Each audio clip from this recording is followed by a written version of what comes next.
Hello বন্ধুরা, আর মাত্র কটা দিন তারপরেই নতুন বছরকে বরণ করে নেব আমরা। তবে নতুন বছরের আগে কিন্তু আরও একটি বড় ধামাকা অপেক্ষা করছে সকলের জন্য। সেটা হলো বড়দিনের বড় ধামাকা। অভিনেত্রী সোনামণি সাহা প্রত্যেক বছরই বড়দিন উদযাপন করেন। এদিনে অভিনেত্রীকে খুব সুন্দর করে মেকআপ রুম সাজাতে দেখা যায়। প্রত্যেক বছরই অভিনেত্রী সোনামণি সাহা আলো দিয়ে ও বিভিন্ন রং বেরঙের বেলুন দিয়ে নিজেদের মেকআপ রুমটাকে সাজিয়ে তোলেন। তবে এবছর অভিনেত্রী সোনামণি সাহা যেহেতু সিরিয়াল থেকে খানিকটা দূরে রয়েছেন, তাই এবছরের বড়দিন অন্যরকম হতে চলেছে।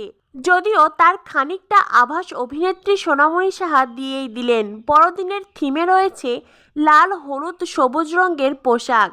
এর কোনো একটি পোশাক পরবেন অভিনেত্রী, আর সেই সঙ্গে খাওয়া দাওয়া তো আছেই। প্রতি বছরের মতন এবছরের বড়দিনেও অভিনেত্রী সোনামণি সাহা কলকাতাতেই থাকছেন। নিউজ 18 বাংলার সঙ্গে বড়দিনে নিজের সমস্ত পরিকল্পনা শেয়ার করলেন অভিনেত্রী। কথাগুলো শোনার পর থেকে তো আমি অধীর আগ্রহে অপেক্ষা করে আছি বড়দিনে সোনামণি সাহার বড় কোনো ধামাকা দেখবার জন্য। তো বন্ধুরা, ভিডিওটি ভালো লাগলে অবশ্যই লাইক কমেন্ট করে জানিয়ে দিও। আর পরবর্তী আপডেট পেতে আমাদের চ্যানেলটিকে সাবস্ক্রাইব করো। ধন্যবাদ সবাইকে।